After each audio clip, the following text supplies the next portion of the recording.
Good morning. I'm glad that the microphones, that you can actually see both of us over the top of here. We were worried about that earlier, but we would like to first acknowledge the Kaurna people as the custodians of the lands and waters of this beautiful Adelaide region that we meet on today. We pay respect to elders, past, present and emerging. We also have no interest to declare in our presentation. So, yes, my name is Nicole Eglinton and I am the Director of All Ears and Speech and Little Allied Health. And I'd like to introduce Lauren, who is the Audiology Manager. Both of us are also clinical audiologists. We are really excited to be here today to share our current work, our future directions, and on how we support patients following mild traumatic brain injury or post-concussion. We understand that these terms are often used interchangeably, although their clinical presentation is slightly different, as we've heard earlier this morning. However, for this presentation, we're going to refer to either of these as mTBI. So, what is the role of the audiologist following mTBI? So, I suggest everyone has their phones out ready because it is an interactive workshop. So, to start with, we would like to have a little quiz for you. So, how many of you, now we are amongst friends today, and Lauren and I do have thick skin, so we're not going to be offended, but how many of you have referred a client following a mild TBI to an audiologist for assessment? Oh, we've got a little bit of movement here. So, okay.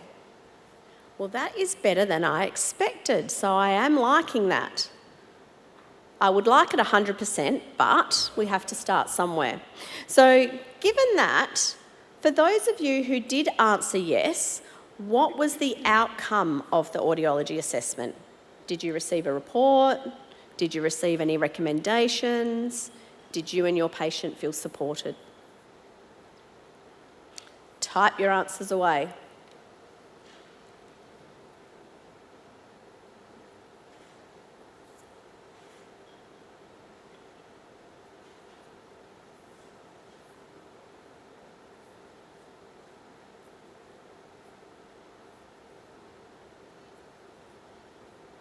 I don't know what a black box is, so that's interesting.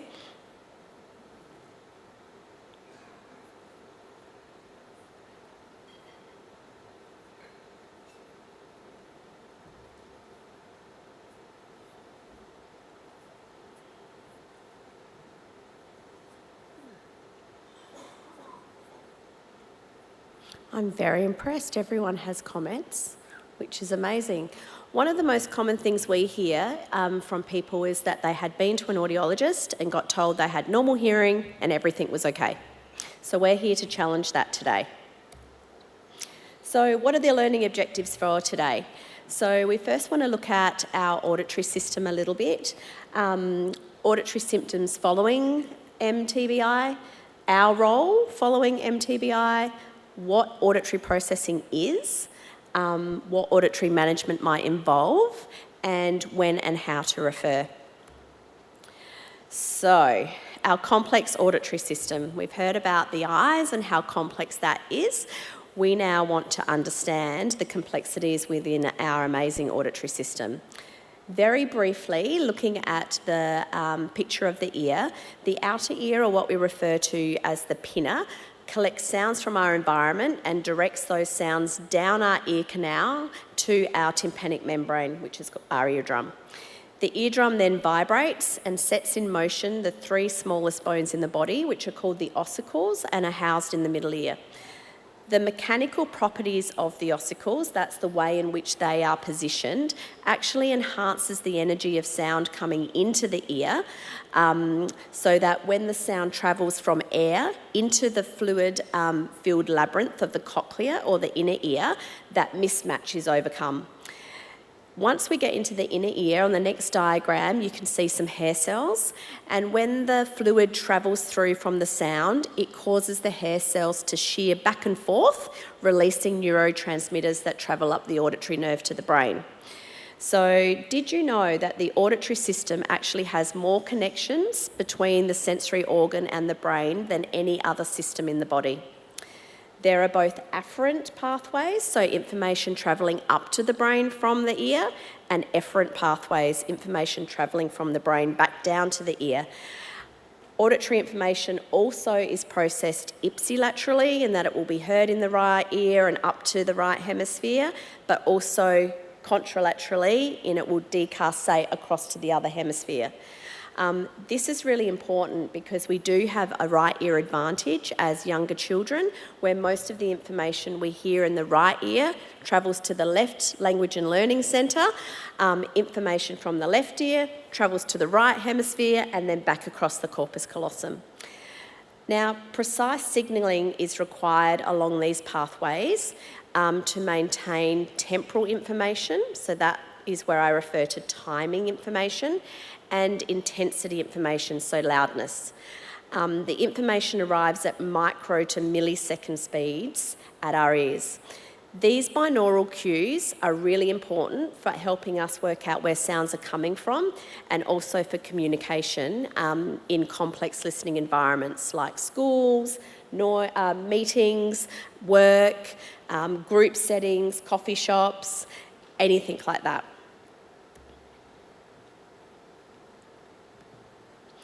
So, when a concussion or mild traumatic brain injury occurs, axons within the auditory nerve pathway are highly susceptible to damage from mechanical force. This, together with complex interconnectivity of the auditory system, as we've just discussed, makes the auditory system a prime site of dysfunction following a mTBI.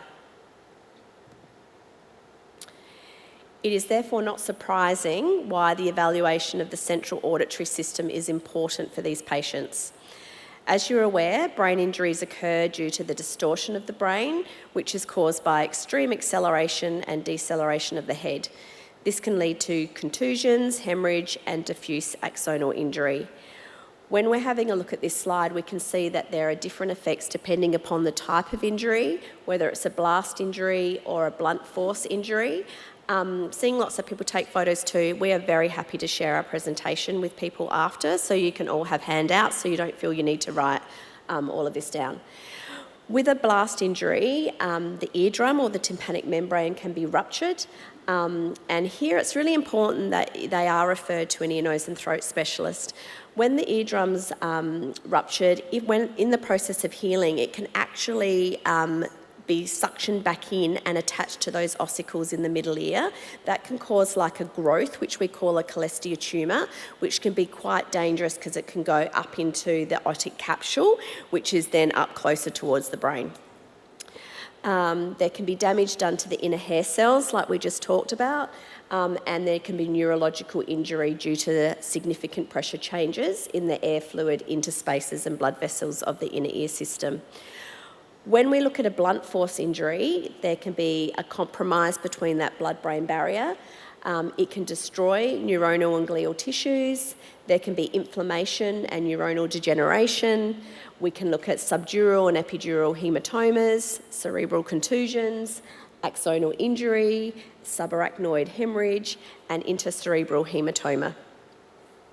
There can also be, what clients often refer to us as a fat ear, but that's basically an auricular hematoma where you'll see that blood collects under the skin. The ear's quite, outside of the ear is quite fat and often red and swelling with feels like there's fluid in it. Sometimes that needs to be referred as well so that can be drained and then pressure bandages put on there to prevent it from reaccumulating. Then we talk about fractures. So given the auditory cortex is positioned within the temporal lobe, fractures can occur whether they are either, we're now referring to them instead of longitudinal and transverse from the Alfred Health in Melbourne as otic capsule sparing or otic capsule violating. So here the otic capsule refers to the cochlea, the inner ear, and our balance organs, which are our semicircular canals and the vestibule. So on here for a otic capsule sparing fracture, we're looking at the fracture line is parallel to the long axis of the temporal bone. It's the more common pattern for temporal bone fractures, and so I think I've got 70 to 90%. The ossicles are often involved, so that's the middle ear space. Blood can build up behind the eardrum. We can have the eardrum ruptured, which we've spoken about.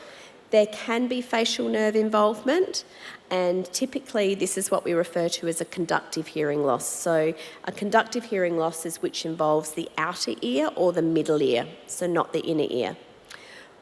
When we move on to look at transverse, or now what we call otic capsule violating, which sounds very aggressive if you ask me, the fracture line is perpendicular to the long axis of the temporal bone this time. So here, the middle ear space is often spared. It's a less common pattern of temporal bone fracture, but it typically results in sensory neural hearing loss. So what we mean by that is the inner ear or the cochlea and the auditory nerve can be impacted. Here, facial involvement is more common with the facial nerve very close to the auditory nerve, and if the auditory nerve is involved, treatment like cochlear implants may not be effective. So we do have a couple of children at the moment that have had this type of fracture with cochlear implants, and we're looking as to whether they're actually progressing or not. I'd like now to introduce Sophie, who is one of our clients. We have permission from Sophie to share her story with you and photos, etc. So Sophie was employed as a registered nurse before she was hit by a car while riding her bike. Before her closed head injury, Sophie reported managing the complexities of communication in a busy, high-pressure hospital environment well. She had also recently commenced further studies and was mentoring early career nurses. She was diagnosed with a mild traumatic brain injury with auditory and visual and attention-related symptoms. She was referred for an audiological assessment following persistent auditory symptoms 2 years after her injury by her orthoptist. Sophie's auditory symptoms were examined using both interview, case history and self-report measures. Functional questionnaires are used as well to provide a baseline from which to measure change. Audiologists are ideally suited to administer the questionnaires as the client's answers often direct further discussions and assist us with intervention. 3 key functional assessments are the HHIA, which is the Hearing Handicap Inventory for Adults, which allows for a greater understanding of Sophie's self-perceived hearing difficulties, such as how her hearing affects her socially and emotionally, and how it contributes to her overall well-being. The higher the person scores, the poorer the well-being and hearing abilities reported by the patient. Next, you've got the SSQ-12, which is the Speech Spatial Questionnaire, which assesses aspects of a person's ability and experiences hearing and listening in different situations. And then it's the Vanderbilt Fatigue Scale, which assesses listening-related fatigue associated with communication and auditory difficulties. So Sophie was required to answer 10 questions in that one, reflecting back over a typical week. Again, the higher the score, the greater the listening fatigue. So I just want to pop it out there again with the Slido to ask, what auditory symptoms do you think Sophie may have reported when presenting to the clinic?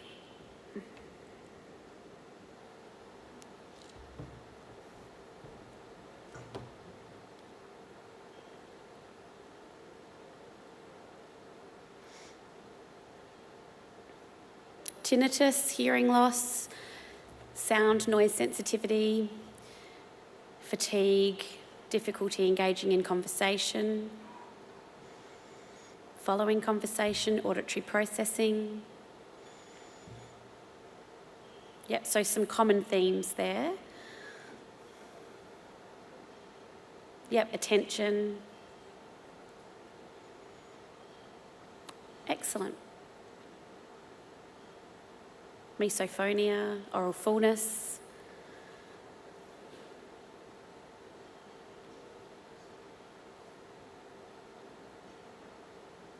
Excellent, that is fantastic, everyone.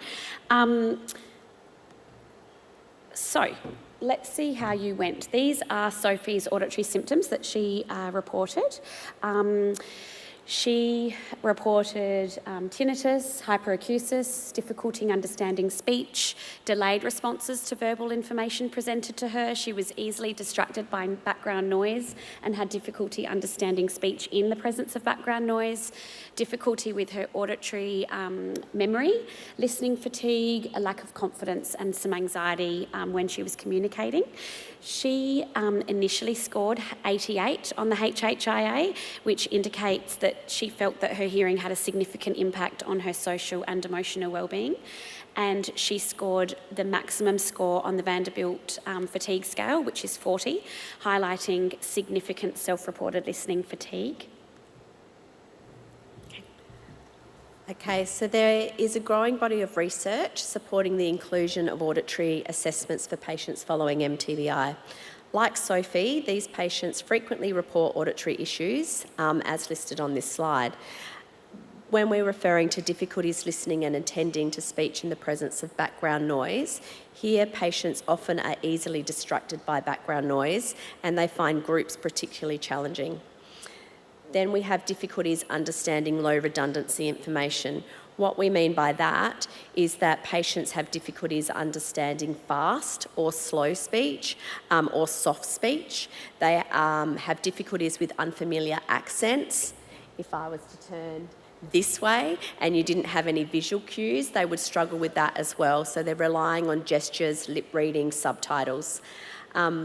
Slower processing of speech and auditory fatigue, that was a big one. And in the Slido before, you could see some of the words, symptoms coming up were bolder and in colours than the others. That's showing that more people are actually reporting that symptom. So this is a big one where patients find it challenging to actually identify temporal aspects of speech. So that's the timing cues. So this is important to detect pitch changes and silent gaps within a signal. So when I'm talking to you all now, there are very, very quick gaps between my speech sounds, longer gaps between my words, and even longer gaps between my sentences. So all of those gaps help us process that information in the right sequence so that we can understand what's being said. Then we have hyperacusis, misophonia and tinnitus. So they are different. Hyperacusis refers to a heightened awareness and increased sensitivity to everyday sounds. These sounds are normally typically comfortable to most people. Misophonia is a strong adverse response to specific sounds, irrespective of their volume, and often sounds made by other people. So for partners of people with misophonia, they literally can do no right a lot of the time. These sounds are perceived as an intolerable intrusion on their personal space. So that can be chewing, for example. So different rooms for eating for these people. Tinnitus, this is the perception of noise in the absence of external sound. So tinnitus often interferes with listening, with concentration and attention, and with sleeping, which is an important one. Vestibular dysfunction, we are not going to discuss vestibular dysfunction, or we would need the rest of the day today. So that will be on another occasion. So this graph here, we have about 30 adults now that we are supporting following mild TBI, and we are collecting data. We don't have all of the reviews to be able to share with everyone today, but we hope to at the next conference. But as you can see from the previous slide with what the 5 most common ones are, that is absolutely coming out in the data that we've got at the moment, where the primary things are listening fatigue, slow processing speed, difficulties understanding low redundancy speech, hypersensitivity, and difficulties listening in background noise.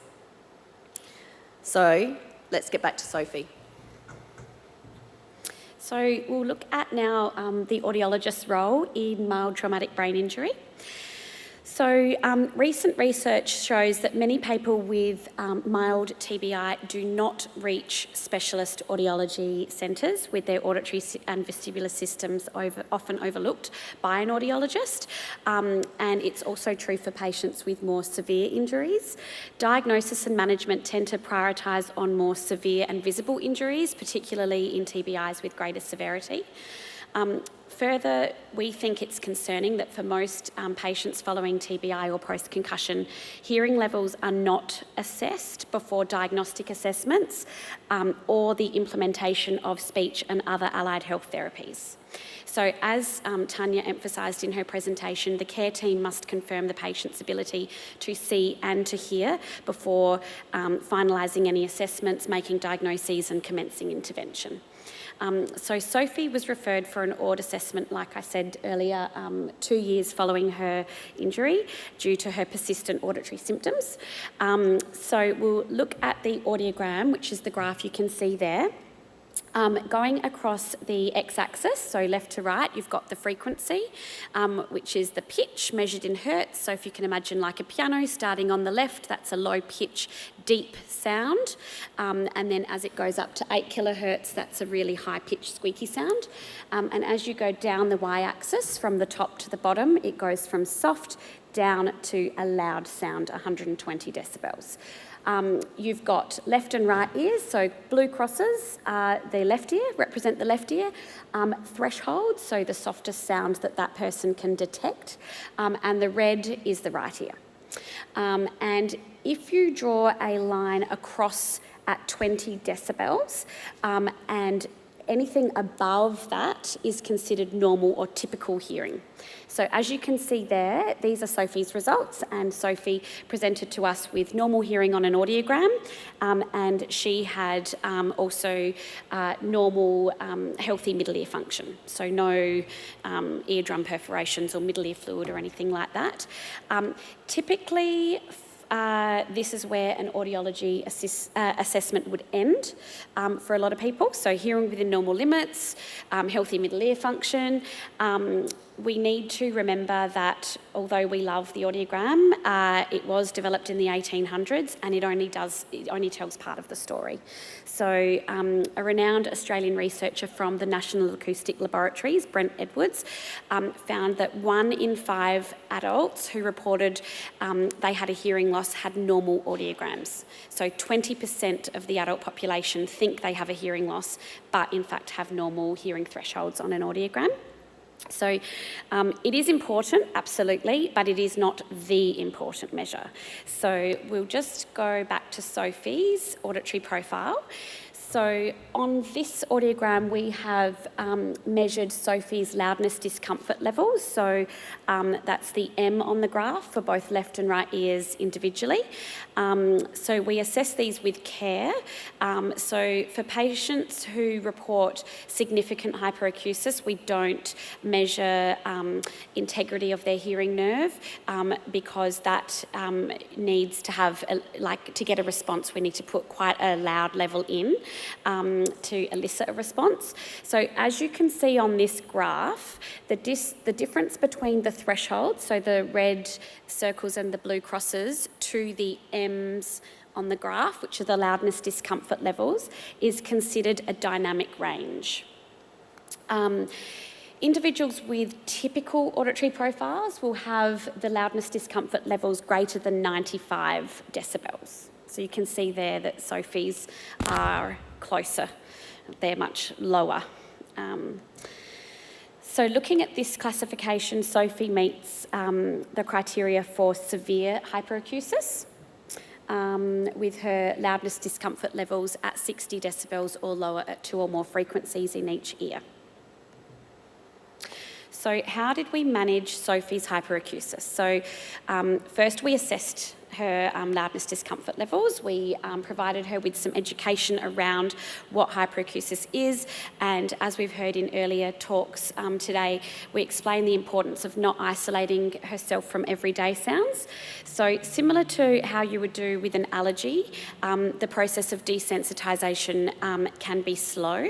So we encourage Sophie to record phones on her phone or download them, and to capture sounds that were bothersome to her, so whether that be a siren or any particular noise, and to listen to those recordings for short periods of time, so 10, 15 minutes, multiple times a week. And we encouraged Sophie to gradually increase the loudness of the playback volume over time, so it became less distressing to her. So it's a form of sound therapy that can be quite effective for people with hyperacusis.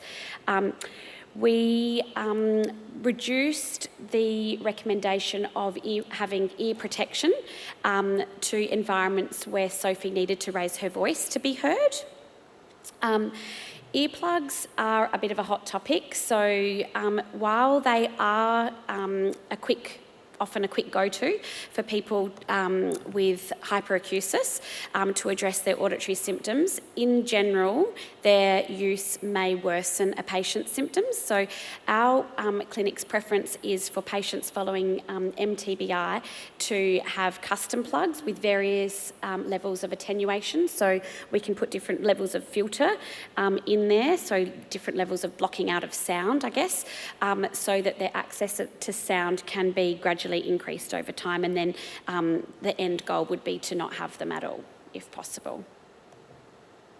So how did we counsel Sophie? So this is what we've said to Sophie. So you've been seeking silence to cope with your sensitivity to loud sounds, avoiding places with noise, keeping your home quiet. It's been tough. Now, I'm going to suggest something challenging. Surround yourself with gentle, pleasant sounds. It could be music, a sound machine, simply opening a window.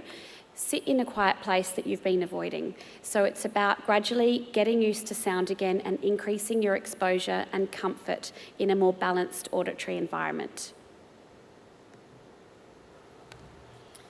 So I think we didn't actually need to convince you hard, I think, from your initial responses, but the auditory system's intricate nature make it very vulnerable to insult following mTBI. It's been estimated that actually over 50% of individuals have an auditory processing disorder following a traumatic brain injury. In fact, the Canadian guidelines on auditory processing disorders indicate that auditory processing disorders are so prevalent for individuals following TBI that auditory processing testing should be routinely conducted for these patients. So we look forward to working with John. He doesn't know that yet, but we will be contacting him. So why is AP important? Well, when you struggle to hear and understand, you struggle to feel heard and understood. Listening challenges are isolating and they often lead to anxiety, depression and poorer quality of life. I think everyone in the room here, if I asked a question, whether this was the case for you or not, listening is such a trigger for adults. If we counted how many times we hear when someone comes into the office, it's domestic deafness, my child just does not listen, they are just not listening, they are not attending, it takes a second before we say, well, perhaps there's actually a neurological condition why. So let's have a look at auditory processing in more detail. So this is Erber's hierarchy of listening. We love this. This is actually from 1908. And we keep this central in everything we do in audiology. So it's a fantastic way to explain that development. Here we refer to our ears as the hardware and we refer to our brain as the software. So let's use an example of two sample sounds, b and d. At the bottom of the pyramid, you can see detection or awareness. That is the hardware. So is there a sound or is there not? Can you hear b and d? If you can't hear b and d, you may have a hearing loss, and then we're going to address this in a different way, possibly with hearing aids or cochlear implants, but a hearing device. Next, we move to discrimination. So we can hear two sounds, but we know a b sounds different than a d. Once we've got that processing, we then go to identification. So not only can we hear the difference between a b and a d, but we know a b is a b and a d is a d. It's only when we have these three processing skills that we can then understand what we hear and apply meaning. So we can answer questions, we can follow directions, we can paraphrase, and we can participate in conversation. So people with auditory processing difficulties can have difficulties anywhere in that IRBIS hierarchy of listening. So adults with APD often say that they have a hearing loss, like Lauren said before, with the researcher from the National Acoustic Laboratory. They come saying they've got a hearing loss and they need hearing aids. But we hope everyone's really got it now that a hearing test is just a test of awareness. It is nothing more than that. When we're looking at it, we know that auditory processing refers to one's ability to then detect, discriminate and process sounds within our environment. It is what we think of as the brainwork of hearing or the software. It typically develops with age, and we've talked about before that children can have a right ear advantage because of the auditory system. Typically after 12 years of age, that's not apparent anymore. Damage to the auditory pathways such as developmental delay, persistent middle ear problems in children, concussion, brain injury, illness and other neurological conditions can all cause difficulties with auditory processing. An auditory processing assessment examines the functioning of the auditory system, so we stress it out and to identify areas of weakness and to then look at what auditory training may be involved. So in the graph here, I actually like Tanya's picture better. I thought that looked awesome with the eyes. But in this graph here, we can see that the information, a lot of it is decussating across the hemispheres. So it follows that if there's any insult to that area on either side, that it can significantly affect the way that we process information.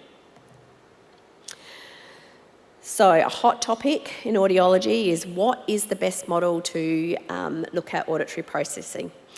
It's important to think that we are actually only describing what we find from auditory tests. We are not looking for differential diagnosis, but playing that role in part of the team as looking at the person's presentation and how we can help.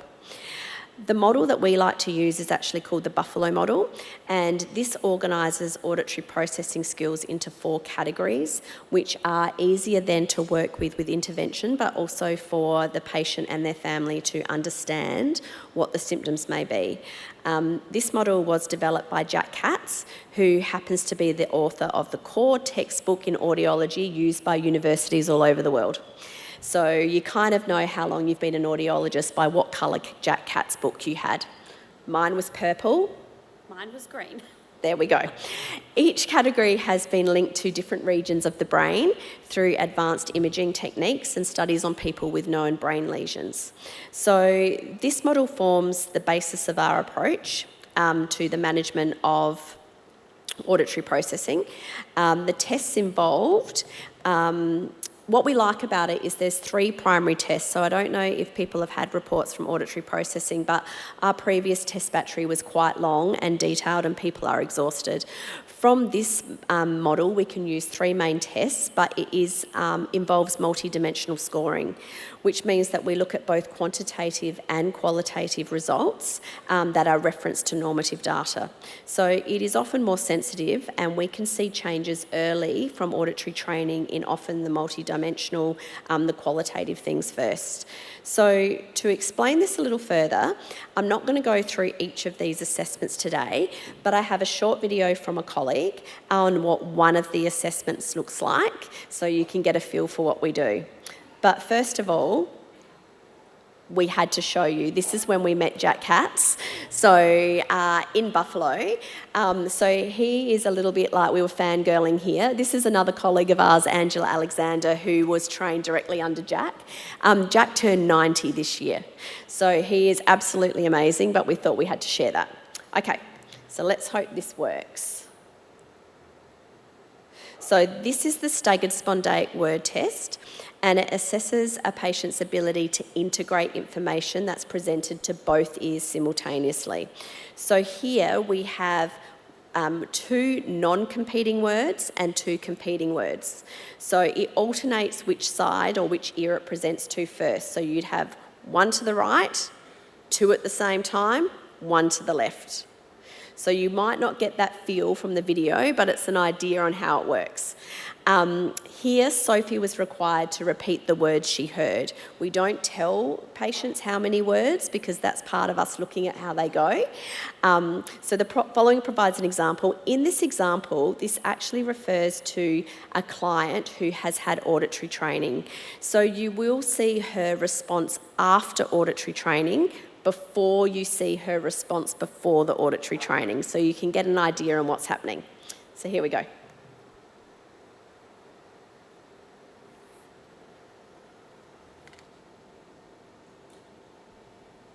Are you ready? Fruit, juice, cake. Fruit juice cupcake.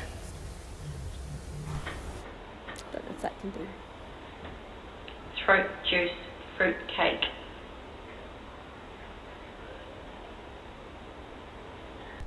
Are you ready? Night, light, stick. Nut light yardstick.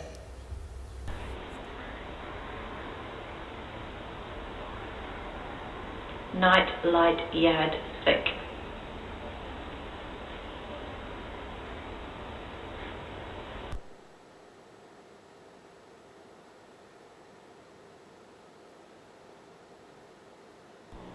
Are you ready? Bird, cage, nest. Bird cage, crow's nest.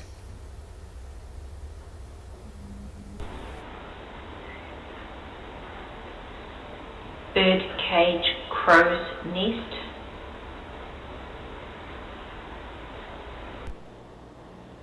Are you ready? Book, shelf, store. Bookshelf, drugstore.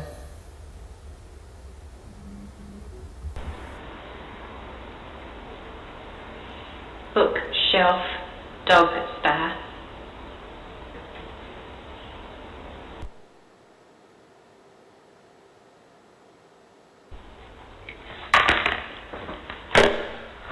What did you think of that one? That was quite tricky.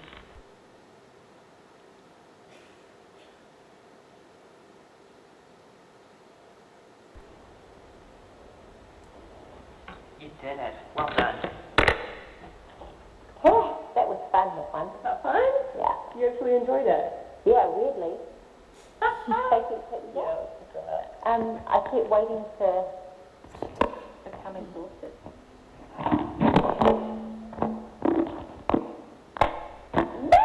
know, I was like, Nice fight to you. okay, I am really concentrating, but this is quite, I feel like. Okay, so for audiologists, obviously that was bugging us, the quality of that sound. But, but anyway, you can see that in the post-therapy, her responses are quick, to the point, and they're all correct. Before that, she's slow. She's taking time to process the information. She's not getting the information correct. We often refer to, in audiology, the angle of hearing loss. So this lady has absolutely normal hearing at an ear level.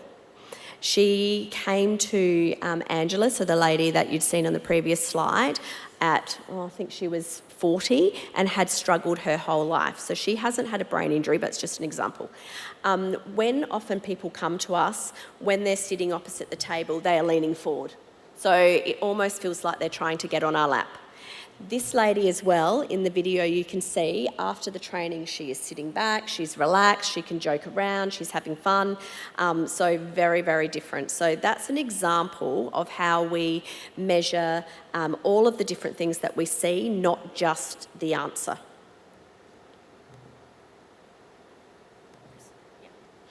Okay.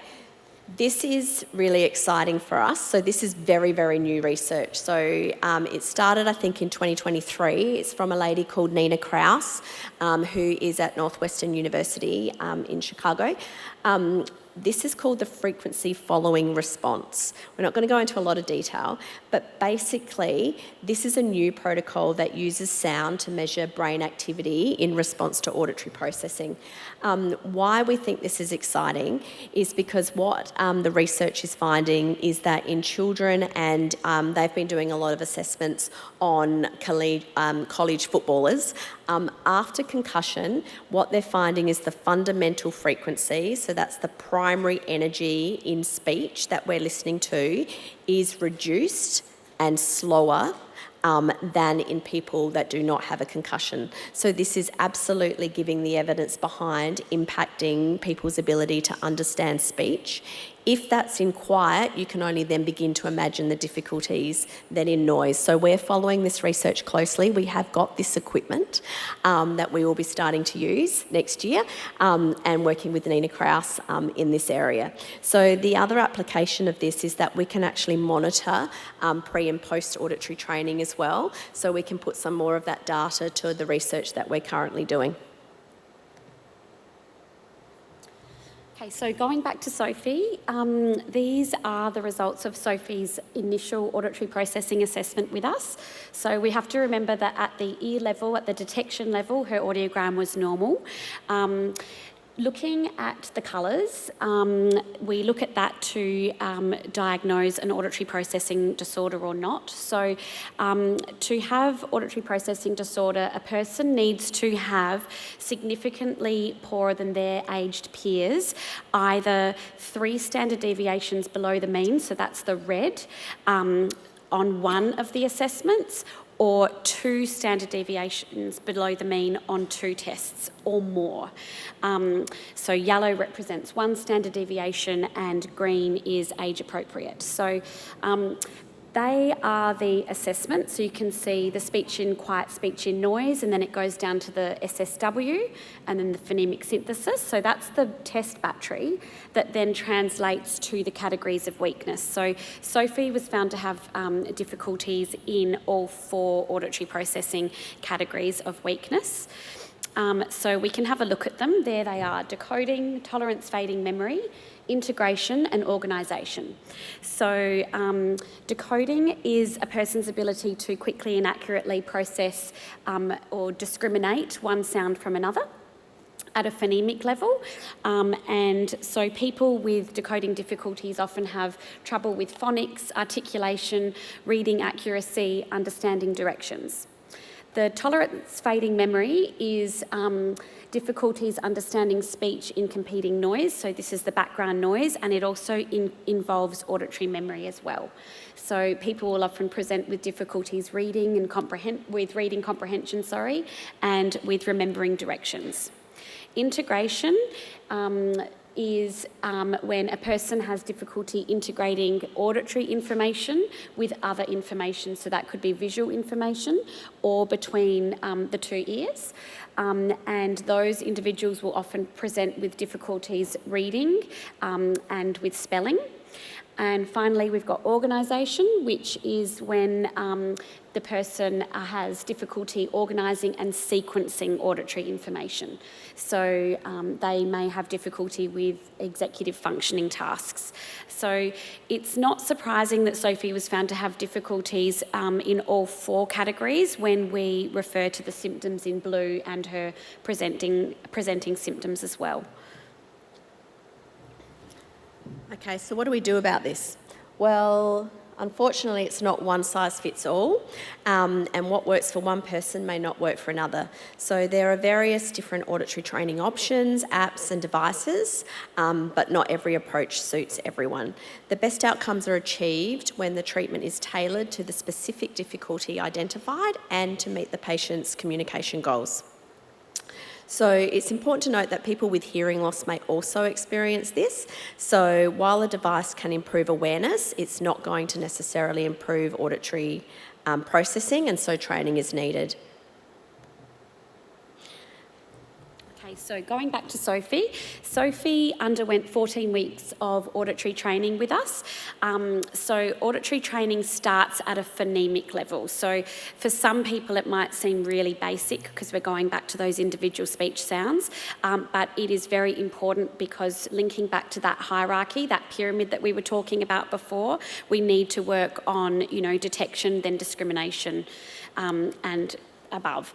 So we also do speech in noise and auditory memory training. So we look at speech in noise desensitisation and we look at auditory memory specific training to improve auditory memory with environmental and communication strategies as well, specific to the person's goals. Sophie's progress was monitored to ensure that the supports reflected her listening profile and to work out whether further therapy was required. That is myself and Sophie in the clinic. So we often cover our mouth, obviously, because we don't want it to be auditory visual, we want it to be auditory alone. And yeah, we have fun. We also like coffee. So when it comes to tinnitus, we often refer to the central auditory gain theory. So what this is particularly like when you hear about people having hearing loss and they have tinnitus, it's because when we have hearing loss, it's almost like we have to lift our attention to be able to focus on what's being said. When we do that, we actually then, lifting our internal attention, we might focus on another noise that we hear within the body. We latch onto that noise and think that that might be important, and then we focus on that noise, and then that noise becomes more apparent, and it becomes what we refer to as the vicious cycle of tinnitus. So this is when the brain searches for sounds that we're missing, and it makes it become more sensitive to the internal noise. In cases of mTBI, this mechanism may actually become overreactive due to the damage in the auditory processing areas. So it's not, or it's very common that people will report tinnitus or worsening of tinnitus if they already had it as an existing symptom. So on the slide, we've just got some information about tinnitus, but I think everyone here would be aware, and working with people post-mTBI, that tinnitus can significantly impact a person's life. It is very, very distressing for them. It affects their sleep, it affects their communication with everyone, and once that, particularly when they're in a quieter space, so when you're using earplugs and things, you're actually making it worse.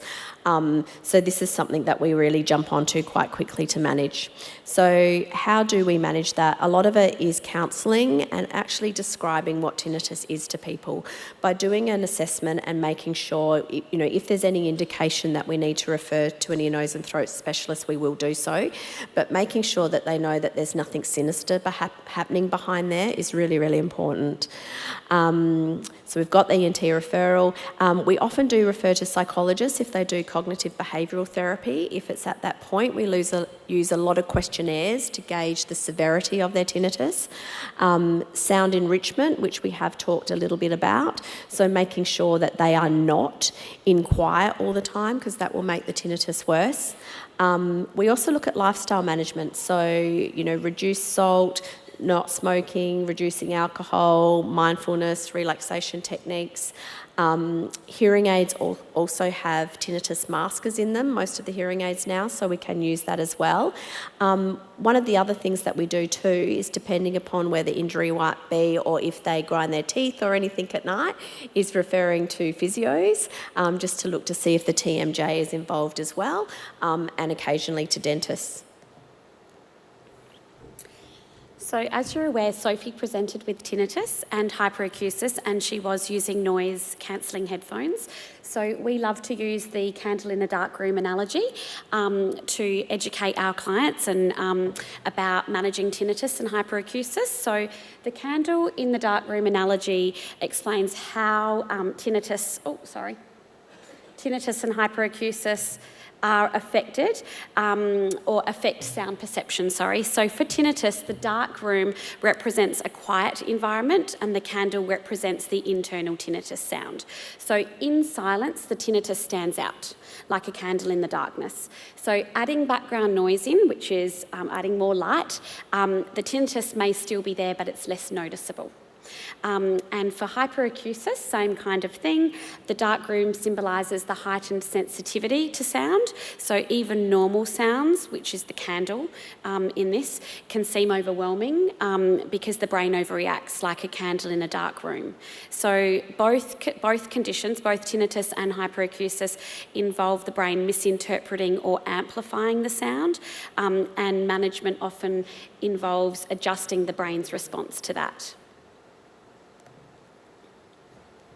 So I've briefly touched on this before, so we can look at low-gain hearing aids too. This is a really new area in audiology, and it does stem a little bit from, again, the audiogram goes back to the 1800s. So the World Health Organization is actually pushing audiologists to look at functional communication rather than just the graph of hearing. So from here, there actually is no current protocols on how to set up a low-gain hearing aid. So the researcher we talked about before, who is the director of the National Acoustic Laboratory, I think he sees Lauren and I at a conference and tries to run to the other side of the room because we're determined that he's going to help us develop this protocol. So evidence from the studies coming out, though, show that there is definitely reduced listening effort and fatigue, which is one of the biggest symptoms that everyone acknowledged earlier on today. The other thing is with hearing aids, their technology is really sophisticated. So when we have new hearing aid launches and things and we try them on, we're convinced that we need to use it after as well, so that when we go out, it can actually help us focus on who we want to listen to and block some of that background noise. So our theory is as well that auditory processing, it might develop up until 12 years of age, and then while we're at school and at uni and studying and those things, it's really at its peak. And then when we can actually modify the environment to suit us, I think the auditory processing skills start coming down. So this is where we want to take advantage of some of this too. The low-gain hearing aids will also enhance soft sounds, which makes it easier, again, reducing fatigue. And as talked about before, we can have tinnitus maskers in there. So even if they are in a quiet environment, we can have some noise coming through the hearing aids which just mask the level of tinnitus, and then gradually we can reduce that. Separate to hearing aids, there is other devices called remote microphone technology. So this used to be called a Roger device, if people have heard of that, or an FM system.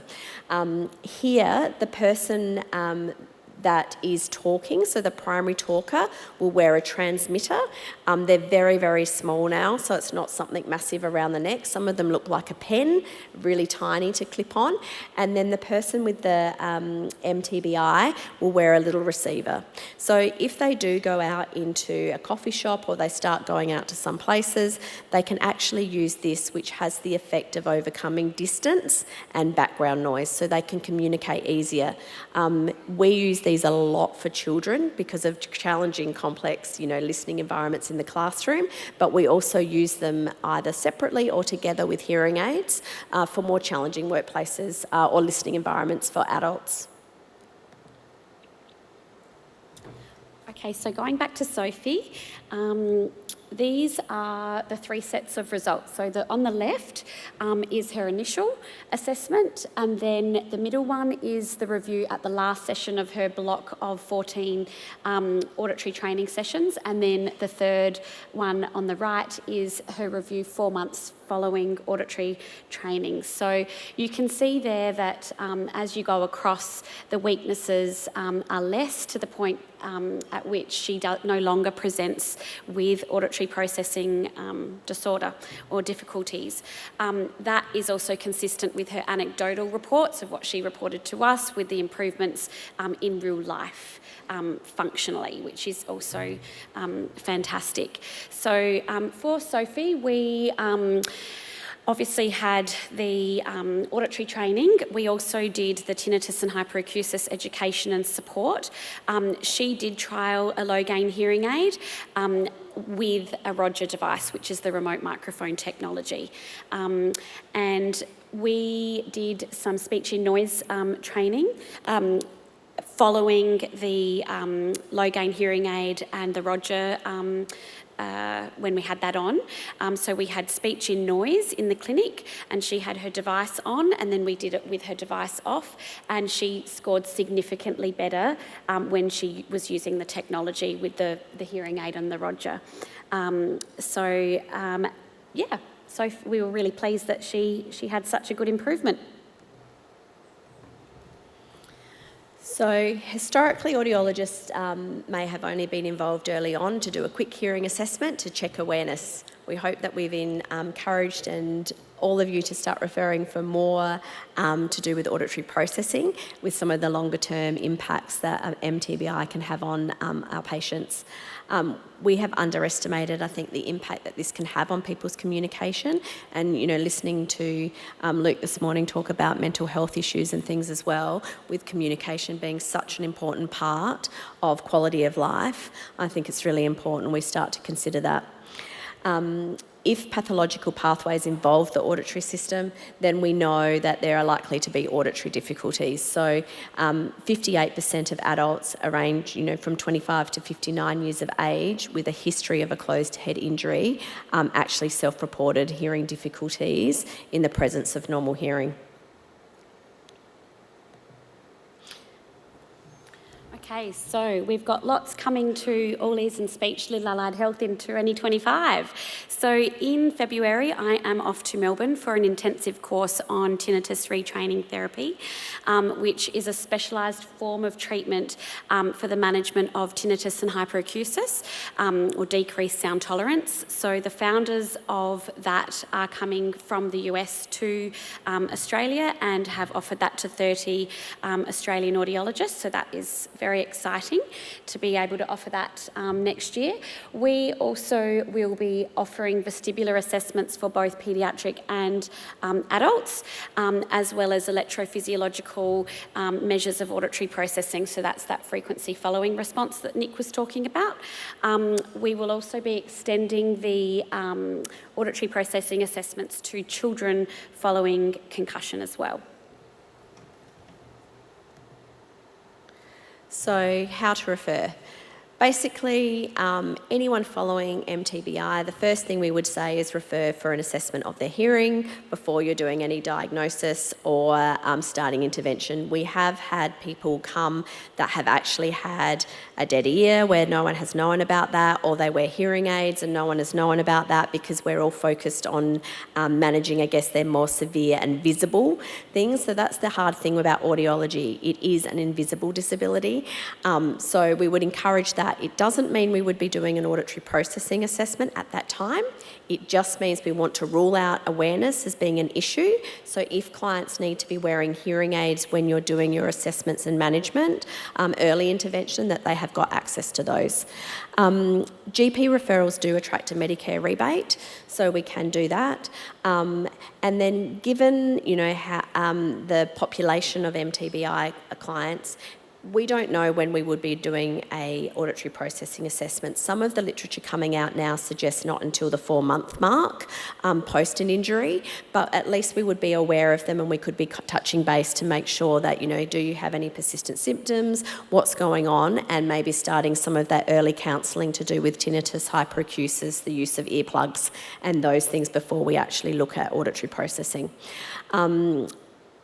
We don't work in silo either. We work collaboratively with other members of the treating team around each patient. So when it comes to, do you want a referral form, do you want this, we're really happy for someone to pick up the phone or to send us an email and have a chat with us about each particular case. We do have referral forms that people are able to access if they would like to do so, but we learn just as much from talking to other people as we hope we can share information with you if you were to contact us. So I just wanted to leave it with that quote from, our dear colleague as well, just to really make you think about audiology as important in the team around people following mTBI. And we hope that if we did get asked to present at the 10th National Brain Injury Conference, that when we ask the question again about who has referred and what were the outcomes, that we get some really good feedback, that we're seeing a lot more people having access to these programs and to really improving their communication with their loved ones. So again, when you struggle to hear and understand, you struggle to feel heard and understood. So thank you very much. We've got our emails up there, but we're really happy to talk to people in the break and answer any questions.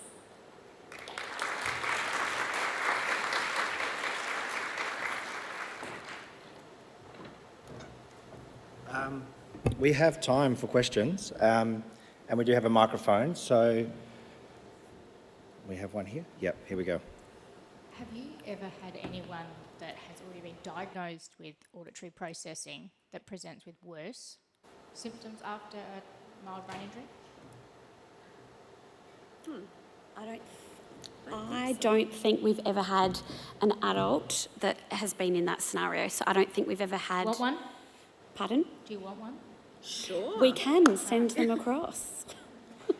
It would be interesting what assessment they had done before with auditory processing too. So we love to use these measures and questionnaires as a baseline from which to measure change, but because there has been such debate about what is the right model to use, it would be really interesting to compare, but absolutely.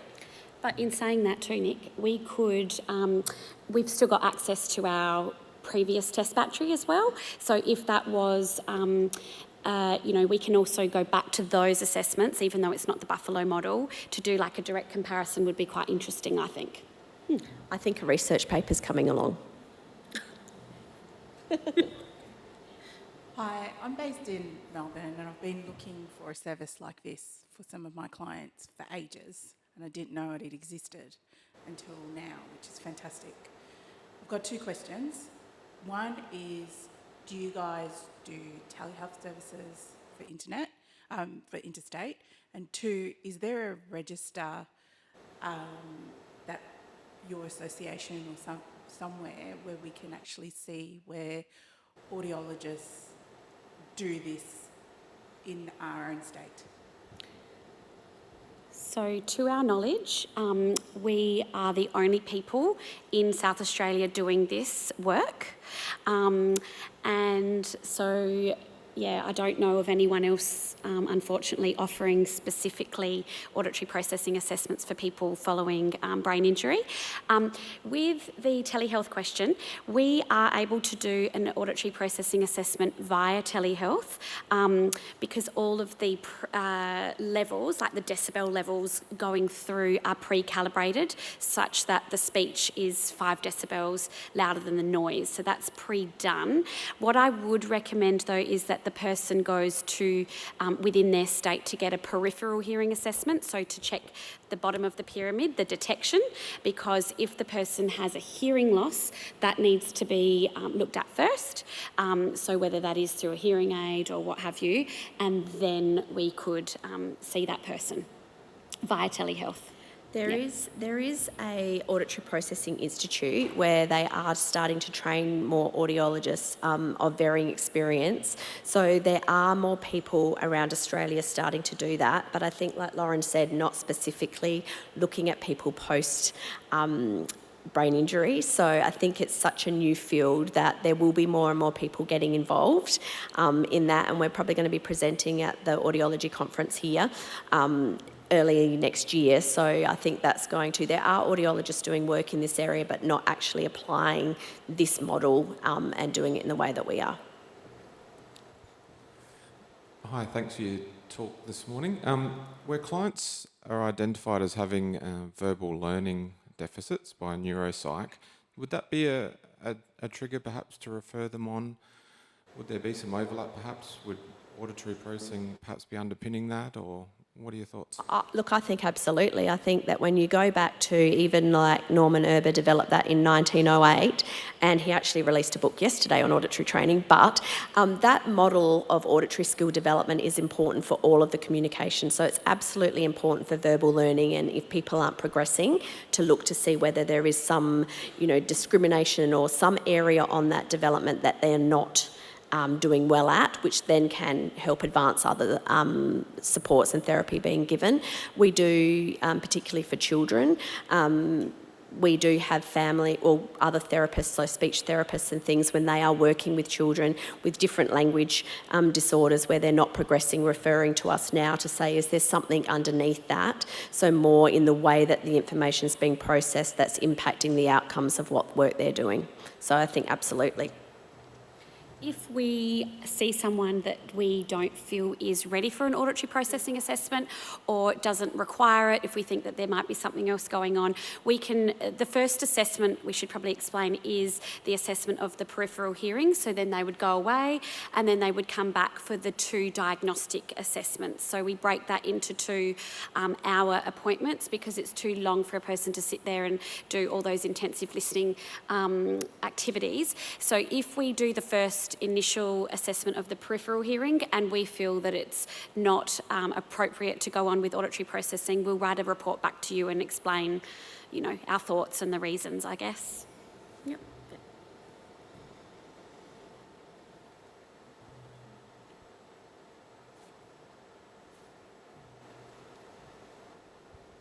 Hello. I know your talk today's been about mild TBI.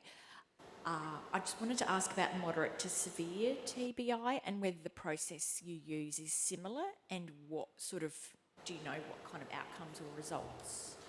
I think more we spoke about this, it depends upon what the most pressing areas are to manage for someone with a moderate to severe TBI.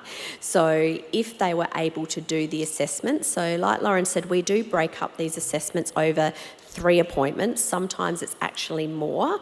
So when we have had someone come earlier with probably a more moderate TBI, they've been at the point that they haven't been able to have the lights on in the room, or they've been very sensitive to us even touching their ear or all those things. So we do just look at how do they present, are they able to do the assessment, and if they can do the assessment, then absolutely we can.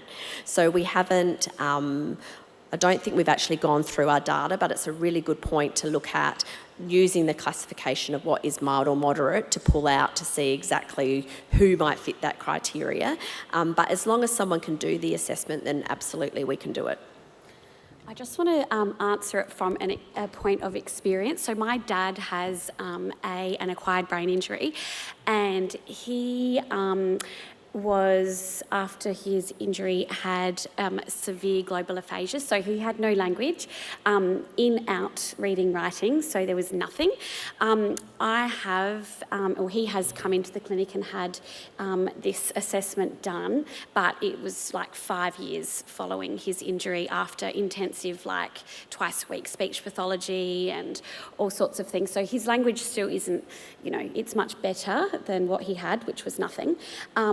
But he was able to do the assessment, but I guess we would look at it from the point of we have to consider it alongside the other diagnoses. So we look at it alongside his diagnosed aphasia or whatever the person is presenting with, whether it's ADHD or whatever it is.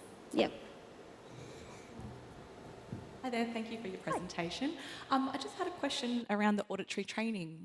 I'd just like to know a little bit more about what's involved, how often would you see the patient, and what tasks would you be completing with them? Yep. So we typically do weekly appointments. In one appointment, we'll go back to the phonemic level. So we'll present different phonemes that look different on a piece of paper and sound different, so that there's the biggest. They're not similar, so we wouldn't use and n because that's too similar. So eventually, as the weeks go on, more phonemes are introduced, and we present them verbally, audition alone, and the person has to listen and identify. And we present words that have that phoneme at the start of it. So it might be, if we're doing it might be mud, and then they would have to select the word, and then more gets added. So every week there's an extra 3 or 4 different sounds that get added in. So it gets harder as time goes on. So we kind of, it appears that it's easy, but from experience, people do not find it easy. The second part that we do is the desensitisation training. So we have headphones on, and there's a list of words that get presented through the headphones, either binaurally or monaurally, and we look at their results to work out which ear we want to maybe focus on. And as each set goes down, so there are, I think, 10, the signal to noise ratio gets more difficult. So it's a type of noise desensitisation, but also a listening in noise activity. We do phonemic synthesis training, so we basically have words that we present either live voice or through the speaker that are presented with like a gap in between each of the sounds, and the person has to mesh them all together to tell us what the word is. And finally, we do auditory memory training as well. So working memory, sentence memory. So we've got lots of different activities. We've got apps that we can recommend. And yeah, just do lots of different specific activities around that. The other thing that I tend to focus on is just really looking at their COSI goals. So we always come up with specific goals for the person. So it might be that their main difficulty is, hearing it work on a particular phone or something. So we'll come up with solutions very much specific for that person. So we incorporate those environmental modifications and recommendations as well. Some of the modifications can be too, if someone's goal is to go to a coffee shop, it's teaching them where to sit. So when you go to a coffee shop, where do you sit? How do you have light so it's on the person's face that you're trying to listen to, not in your face so that you can't quite see? So we try and look at where do they want to go, what does it look like, how do we manipulate the environment to make sure that that's going to be successful for them. There is something that everyone here may like to be aware of from a colleague of ours who developed it called the ambient menu. So if you look that up, that lists places in, it's actually going national now, but it lists places in South Australia or Adelaide where people can go that has got good noise acoustics. So if you're starting to encourage clients to go out, this is a really good place to look, to book, and you can actually let them know as well that they need somewhere a little bit quieter to try and give them that confidence that they are going to be okay.